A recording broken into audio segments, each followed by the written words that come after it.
Indiana Fever has made a move, and that is to sign Odyssey Sims, the vet guard who last played this season actually with the Los Angeles Sparks before being waived the beginning of July of this season.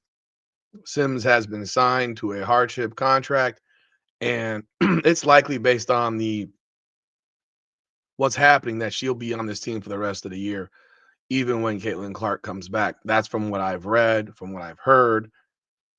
But if that's incorrect, please forgive me because that means that what I'm reading is incorrect as well. But the Fever have signed Odyssey Sims. We did talk about this on Friday when it was determined that Sydney Colson and Ari McDonald would be out for the season with an ACL tear and a broken foot. And we were speculating as to who would be a player they could bring in.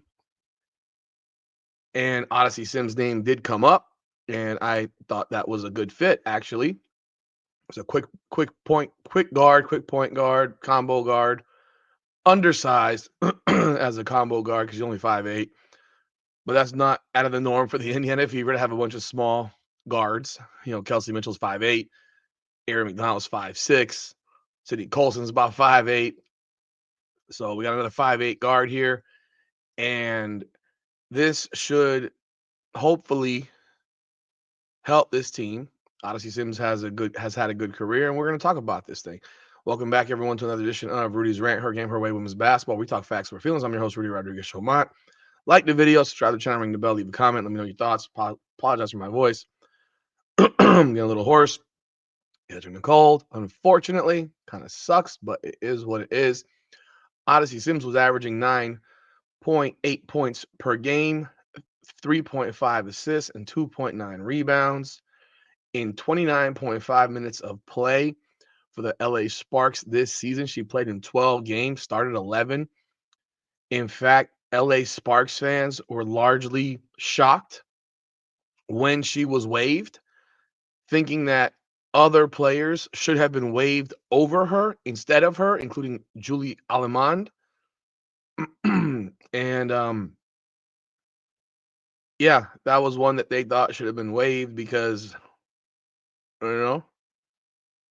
yeah, just reading this thing right here.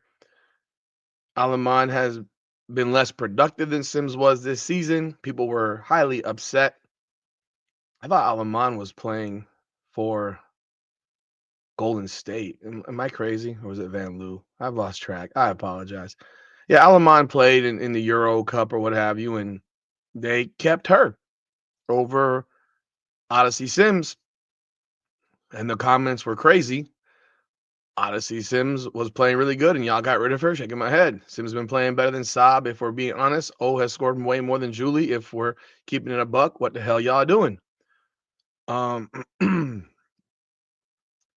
Yeah. So Sparks fans weren't happy about this decision. The general manager cannot put together a good roster to save her life.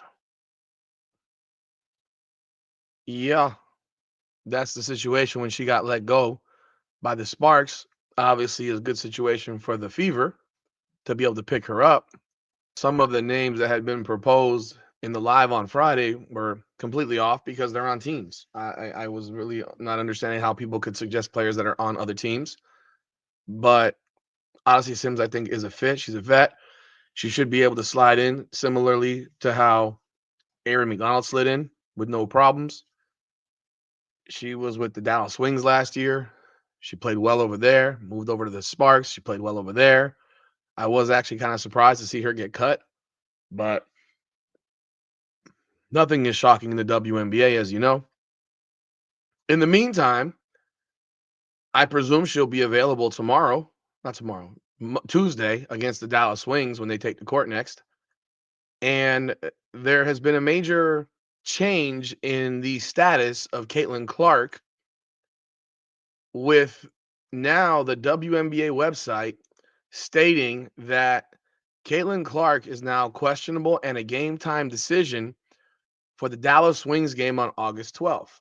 Now, this to me is shocking, to say the least. And the reason I say it's shocking is because If she's questionable for Tuesday, she arguably could have probably played Saturday against Chicago in that scrimmage. I mean, that's literally what it was. It was a glorified scrimmage. And if you're going to bring her back, it's not crazy to have brought her back in a game that is a rather easy win for your team and give her some practice minutes. Because contrary to the report that Holly Rowe had given a few weeks back, where she said the Fever are being very, very careful this time because, for lack of better words, they completely blew it the first 3 times that Caitlin Clark was injured this season, rushing her back, rushing her back, rushing her back again. This time, it had seen, based on Holly Rowe's report, which did not come out of thin air. Holly Rowe is a reputable reporter. She did not just make up that the end of August was what they were looking at. And that was more like August 22nd because they wanted to have Caitlin Clark practice. They wanted Clark to be in shape. They wanted her to be ready to play basketball, not have to deal with doing the almost like load management, restrictions on minutes and stuff like that. They wanted her to be ready to play ball. And instead, now it seems like they're reversing course once again. And once again, I know other people have said the 12th, but Holly Rowe, who's a reputable reporter, well, I'll take Holly Rowe's word for it over any podcaster there is. I'll take her word for it over my word, because my word is based off of her word. And she's a lot closer to this than anybody else. She didn't just make this up.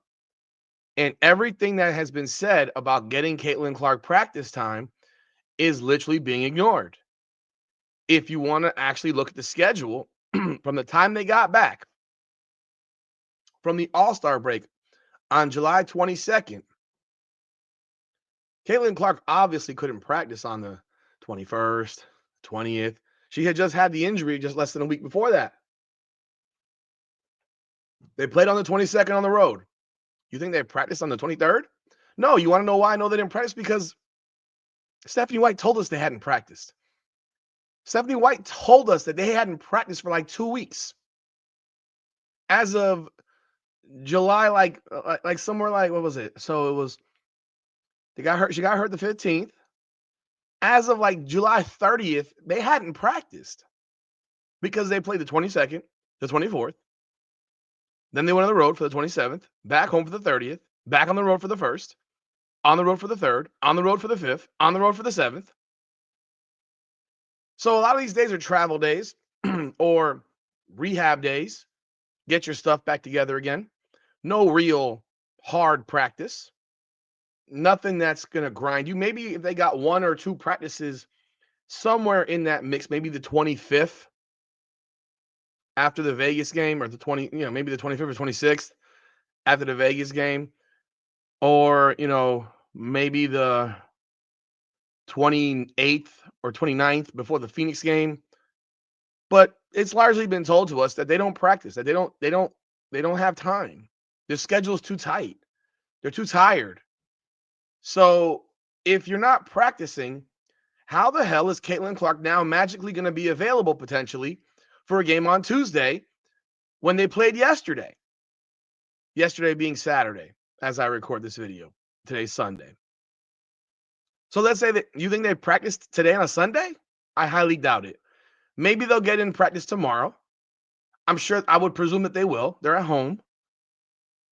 But you're telling me now that you are going to have her play with 1 practice session in the past 10 days, 14 days?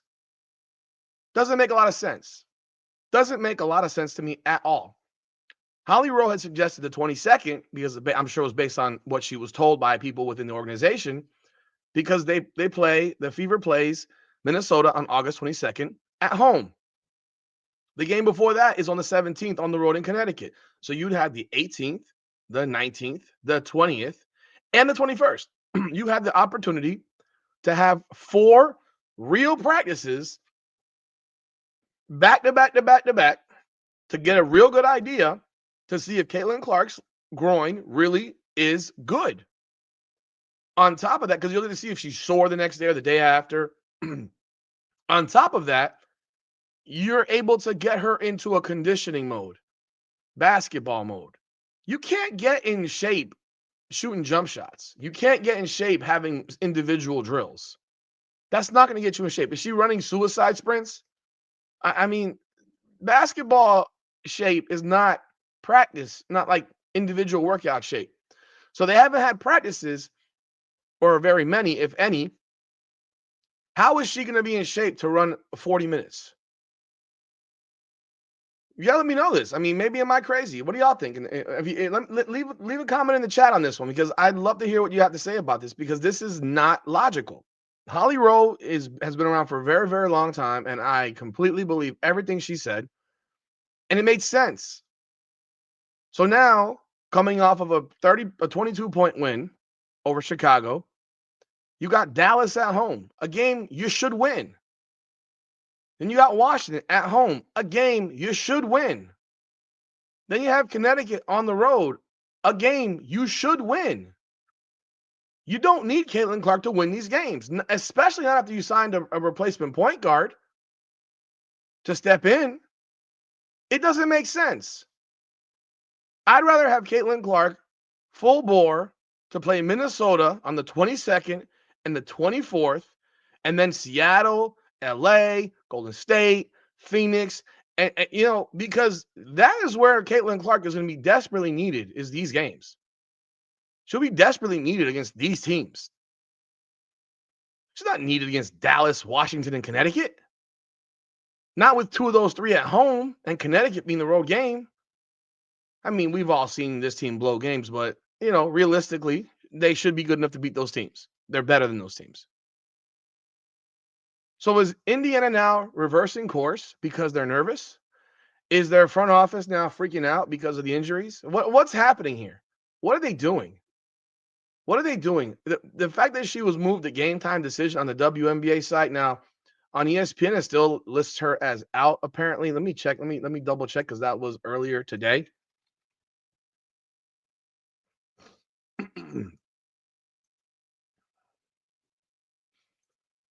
So for Tuesday, let's see. Yeah, they still have her listed as out. So they haven't changed it. Now, again, she may not play, but the fact that the WNBA website lists her as game time decision questionable as of today, I hope she doesn't play Tuesday. I really don't. You don't need her to play Tuesday. If they can't beat this team without her, there's bigger problems. If they can't beat this team at home without her, there's bigger problems. And if they rush her back and then somehow now she gets hurt 3 games later, well, then she's gone for the season. And then it's over. It's over. It's better to err on the side of caution, and I've said it all year. I was actually surprised that they didn't rush her back to play Saturday. I was surprised, and for that, I give them credit for not doing it. But now it seems like all of a sudden now we may see her playing 3 days later. Realistically, this team is going to make the playoffs. It would be shocking if they didn't. They're 18-14. They're 2 games above the 8 seed. And I would have a hard time believing this team won't make the playoffs. But I hope they're not rushing Caitlin Clark back because they're nervous. Because if that's what they're doing, then they're also showing a lack of belief in the team that they got. So y'all let me know y'all thoughts in the comments. What do you think of this change in report that now she's listed as game time decision? Do you buy it? Do you think that the Fever organization is getting nervous? What are your thoughts of the Odyssey Sims acquisition? But yeah, always something in the world of the WNBA. Let me leave a comment, like the video, subscribe to the channel, and of course, we will see you Tuesday night, post game after the game against Dallas. I hope my throat feels better, God, because my throat's feeling like raw right now. It kind of sucks, which is why I'm swallowing a whole lot. So I apologize. Nonetheless, leave a comment, like the video, subscribe to the channel, ring that bell. This is Rudy's Rant, her game, her way, women's basketball. Come on now.